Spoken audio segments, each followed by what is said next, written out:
اعوذ باللہ من الشیطان الرجیم بسم اللہ الرحمن الرحیم۔ میرا نام محمد فیضان افتخار ہے، میں کلاس نحم کا طالب علم ہوں۔ آج کا ہمارا عنوان ہے اسم بلحاظ جنس۔ اسم بلحاظ جنس کیا ہے؟ جنس کے اعتبار سے دو چیزیں ہوتی ہیں، نر اور مادہ۔ عام زبان میں نر کو کہتے ہیں مرد اور مادے کو کہتے ہیں عورت۔ کیسے مذکر اور مونث اردو میں آپ نے سنا ہوگا، ایسے ہی عربی میں بھی مذکر اور مونث ہوتے ہیں۔ مذکر کی آگے دو اقسام ہیں، حقیقی اور غیر حقیقی۔ حقیقی کیا ہے؟ کیسے ہم مذکر میں بولتے ہیں لڑکا حقیقی ہے، مرغا حقیقی ہے، بکرا حقیقی ہے۔ اس طرح لڑکا ایک حقیقی ہے، مرد ایک حقیقی ہے۔ اور غیر حقیقی کیا ہے؟ دہی کھٹی ہے کہ کھٹا ہے، چیئر یہ مونث ہے کہ مذکر ہے، یہ بورڈ ہے یہ مونث ہے کہ مذکر ہے، یہ ہمیں نہیں پتہ۔ یہ ساری غیر حقیقی میں آ جاتی ہیں۔ اس کی ابھی ہم بعد میں تفصیل پڑھتے ہیں، پہلے مونث کی طرف آتے ہیں۔ مونث کے بھی آگے دو جز ہوتے ہیں، حقیقی اور غیر حقیقی۔ حقیقی میں ہم کیسے کرتے ہیں؟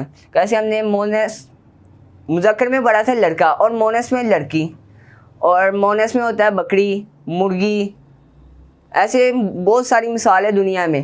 اور غیر حقیقی میں کیا ہے؟ غیر حقیقی میں اخبار پڑھا کہ پڑھی، کرسی مونث ہے کہ مذکر ہے، اخبار مونث ہے کہ مذکر ہے۔ اور غیر حقیقی کی دو اقسام آ جاتی ہیں، قیاسی اور ایک سماعی۔ قیاسی، اس نے بڑی قیاس لگائی، اندازہ۔ قیاسی کا مطلب ہے اندازہ۔ اب میرا یہ ماننا ہے کہ یہ ہم موٹر سائیکل چلا رہے ہوتے ہیں تو یہ ایک اندازے کے تھرو ہی چلا رہے ہوتے ہیں۔ ہم گاڑی چلا رہے ہوتے ہیں، ہمیں ایک اندازہ ہی ہے کہ ہم گاڑی چلا رہے ہیں۔ پہلے دیکھیں، پہلے ناپنے کے لیے سیر ہوتا تھا، اب کلو چلا ہوا ہے۔ پہلے میٹر تھا، اب سینٹی میٹر آیا ہوا ہے۔ پہلے ایک گز تھا، اب 40 انچ آئے ہوئے ہیں۔ یہ سارے ایک اندازے کے ساتھ ہی ہوئے ہیں۔ آگے دنیا میں اور بھی اندازے لگ سکتے ہیں۔ قیاسی کی آگے 3 نشانی ہیں، جسے ہم پہلی ہے تائے مربوطہ، جسے ہم گولتا بھی کہتے ہیں، الف مکسورہ دوسری کا نام ہے، اور تیسرے کا نام ہے الف ممدودہ۔ یہ جس بھی لفظ کے آخر میں آ جائے اسے ہم مونث کہتے ہیں یا قیاسی مونث کہتے ہیں۔ آگے آتے ہیں ہم تائے مربوطہ۔ تائے مربوطہ ہمیشہ صفاتی ناموں سے آتا ہے۔ جیسے ایک مثال لے لیتے ہیں، صالحۃ۔ اس کی بھی یہاں آ کے 9 واضح بنتی ہیں۔ پہلے ہم نے پچھلے لیکچر میں اسم بلحاظ عدد میں مذکر کا گراف بنایا تھا 9 آوازوں کا۔ اب یہاں اگر ہم مونث کا 9 آوازوں کا گراف بناتے ہیں، کیسے؟ صالحۃ، صالحۃن، صالحۃ، صالحتان، صالحتین، صالحتین، صالحات، صالحات، صالحات۔ یہ دیکھیں یہ 9 واضح بن گئے۔ آگے چلتے ہیں الف مکسورہ کی طرف۔ یہ دیکھیں الف مکسورہ اور الف ممدودہ جو سا ہے یہ ہمیشہ ذاتی ناموں سے آتا ہے۔ ہم نے اسم کی تعریف اور اس کی پہچان میں ذاتی اور صفاتی بھی پڑھا تھا۔ یہاں اگر اس کا ہمیں پتہ چلا کہ کون سا صالحۃ تائے مربوطہ ہے، وہ ہمیشہ صفاتی ناموں سے آتا ہے۔ الف ممدودہ الف مکسورہ یہ ہمیشہ ذاتی ناموں سے آتا ہے۔ الف مکسورہ کی مثال کیسے ایسے ہے، کبرا، صغرا، کہ اینڈ میں زبر اور یا آ جائے، یہ الف مکسورہ ہو جاتی ہے۔ اور دوسری طرف چلتے ہیں الف ممدودہ کی طرف، کہتے ہیں اسماء، یہ 4 الف کے برابر پڑھی جاتی ہے، کیسے؟ اسماء۔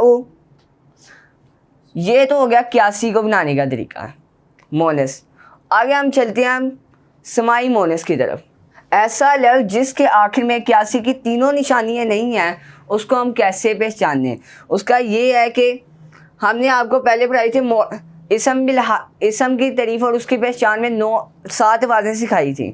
اس کا یہاں آ کر میل جول شروع ہو جاتا ہے۔ کیسے ہم نے پڑھی تھی؟ معرف باللام، اس میں اشارہ، اس میں ضمیر، اس میں موصولہ، اس میں منادہ، اس میں علم اور اس میں مضاف۔ اس میں اشارہ 2 قسم کا ہوتا ہے، ایک مذکر اور ایک مونث۔ مذکر کے لیے حاذا بولا جاتا ہے، مونث کے لیے حاذی بولا جاتا ہے۔ اس میں ضمیر کی بھی 2 اقسام ہیں، مذکر اور مونث۔ ہو اور ہا، ہو مذکر کے لیے بولا جاتا ہے اور ہا مونث کے لیے بولا جاتا ہے۔ آگے چلتے ہیں اس میں موصولہ کی طرف۔ اس میں موصولہ بھی 2 اقسام ہیں اس کی، ایک مذکر اور ایک مونث۔ مذکر کے لیے الذی بولا جاتا ہے اور مونث کے لیے اللتی بنا جاتا ہے۔ ان دونوں کی جمع آ رہی ہے الذین، ان دونوں کی جمع ہو رہی ہوتی ہے الذین۔ آگے چلتے ہیں اسم منادہ کی طرف. اسم منادہ کی بھی دو اقسام ہو رہی ہوتی ہیں. کیسے؟ مذکر اور مونس. مذکر کے لیے یا ایہا، یا ایہا، اور مونس کے لیے یا ایتھا. کیسے بولا گیا قرآن میں یا ایہا الذین آمنوا یا ایتھا النفس المطمئنہ ارجعی الی ربک راضیۃ مرضیہ. آگے چلتے ہیں. ایک مثال لی ہے ہم نے فَقُلْنَا اضْرِبُوهُ بِبَعْضِهَا. اینڈ میں ہو آ رہا ہے. ہو سے ہمیں پتہ چلا کہ یہ ضمیر ہے، اسم کی ضمیر ہے. اور ہو ہم نے پہچان کی تھی مذکر کی. اب ہمیں پتہ چل گیا کہ ہو مذکر ہو رہا ہے اور ہاں ہم نے پہچان کیا مونس کی. ہاں کس کی ضمیر بن گئی؟ مونس کی.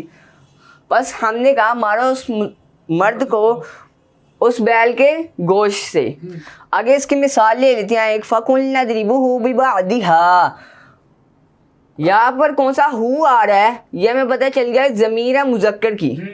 اور آگے دیکھیں تو ہاں آ رہا ہے، یہ مونس کی ضمیر لگ گیا ہے. تو اس کا ترجمہ یہ بنے گا، یوں بنے گا کہ بس ہم نے کہا مارو اس مرد کو اس بیل کے گوشت سے.